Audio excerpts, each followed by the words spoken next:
What the hell did I just watched? Oh, what up, YouTube?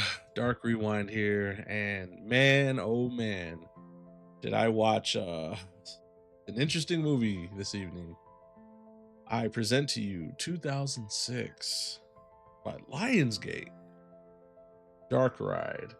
I had just picked this up on my very first movie haul, horror movie haul on this channel actually. And this was a movie I picked out because one, I never seen it. Heard of it. I've seen this artwork before, and I've heard of this After Dark Horrorfest thing and Lionsgate. And one interesting fact about this movie is, which pertains kind of to me, is like I love haunted houses, haunted attractions, and this was a movie that had a haunted attraction in it. So by default, I should like this, right?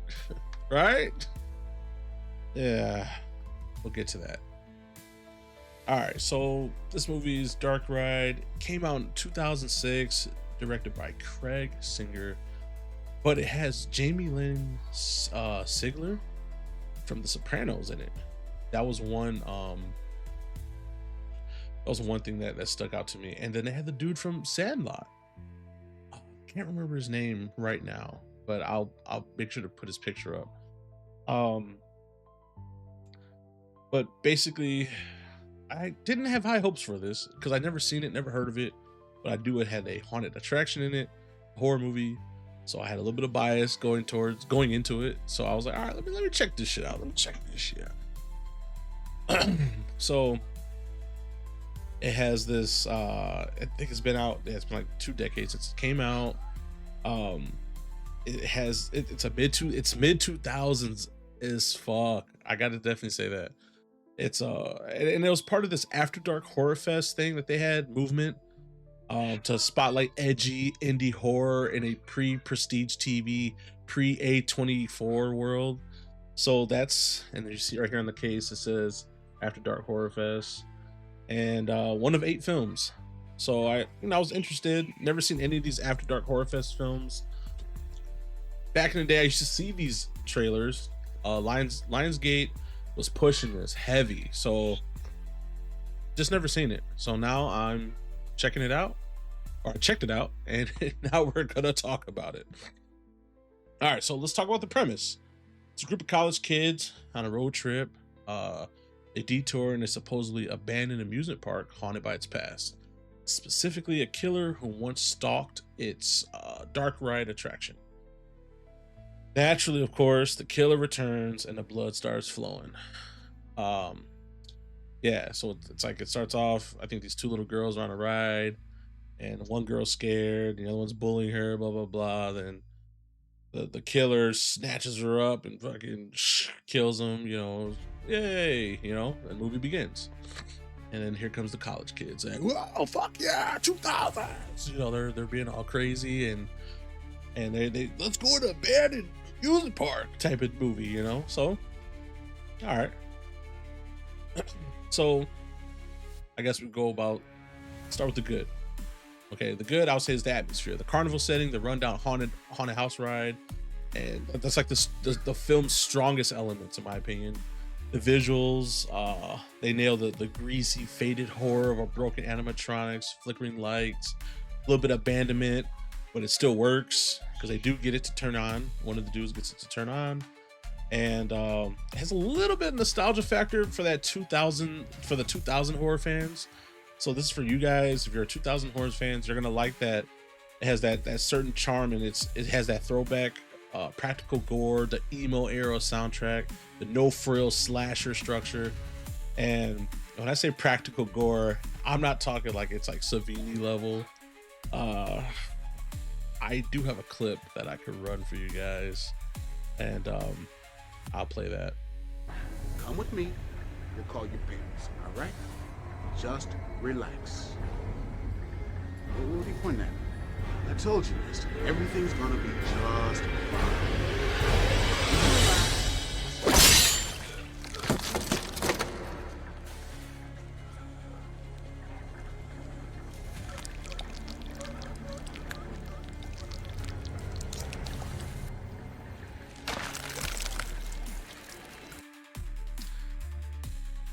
Yeah. See what I mean? Um, Great attempt. Great attempt. A for effort. Um, oh, the bad. Okay. I'll try to speak as proper as I can for the bad. The bad, cliche galore. If you've seen Texas Chainsaw Massacre, House of Thousand Corpses, or even Scooby Doo, you've seen this plot. Characters are walking, stereotypes, and the dialogue is painful by the numbers. The dialogue is so cringy.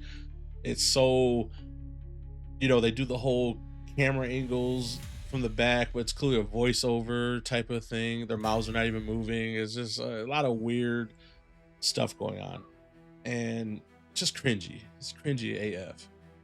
Pacing issues. It takes way too long to get to the kills, and once it gets there, it's a little originality. It's kind of corny. From the screams, the overall execution of the kills, they're just not. It doesn't really nail where it needs to go. It's kind of trash. As you can see in that clip there, that was kind of like the highlight kill ish. It was kind of the best kill. I take that back. The best kill in the movie was where one of the dudes, he was gooning on this one chick, and she took him to the back. She was giving him some head. And while she was giving some head, the killer snuck up behind her. He's looking up. Oh man, eyes rolling back. She's giving dude head, and he saws her head off, and he finishes in her while her head is cut off, and he says, "Oh, okay. Come here, let me give you a kiss." He picks her head up, and her head comes off, and there's blood, and he runs into a pole and gets knocked out. It's Scooby-Doo as fuck. This shit is just crazy. That was the craziest part, I'm not gonna lie. I wish I could show that one on YouTube, but I can't. And I think one of the biggest problems with the movie, another big problem with the movie, I would say, the killer is forgettable. The mask that he wears is a little creep factor to it, but he's just a dude from a mental asylum that's just killing people. Not bad, not good. Like I said, he's not even that swole. He's not that like I don't know why he's just bodying through people in this movie. But hey, that's the killer. That's how it works. And there's just a lot of dumb parts, bro. Like one girl says, "Oh, I brought you here. I'm gonna go get help," and she just runs away. And then the other girl's just sitting there crying, and it's like, what? Okay. But in retrospect, I could say the dark ride feels like a warm-up act than a main attraction. It's a film that tried to blend grindhouse slasher energy with modern production, but never found a memorable hook, so it still has that cult value for horror completists or fans of the 8 films to die for series. I think of it like a haunted house you drive past every Halloween. You might not go inside every year, but you're glad it's still standing. Yeah. I do want to know, are there any fans of these After Dark Horrorfest movies? Which is the best one? Because as of right now, I don't want to explore these anymore. I was curious. I never seen this. I picked the one that was the most interesting to me based off the haunted attraction, and I wasn't impressed. What would I give this movie out of 5? I would give Dark Ride After Dark Horrorfest in 2025. I give it a 1.5, and it gets the half for the BJ kill scene. That was cool. Other than that, and then the 1 star for the haunted house. So you get a 1.5 out of me, out of 5.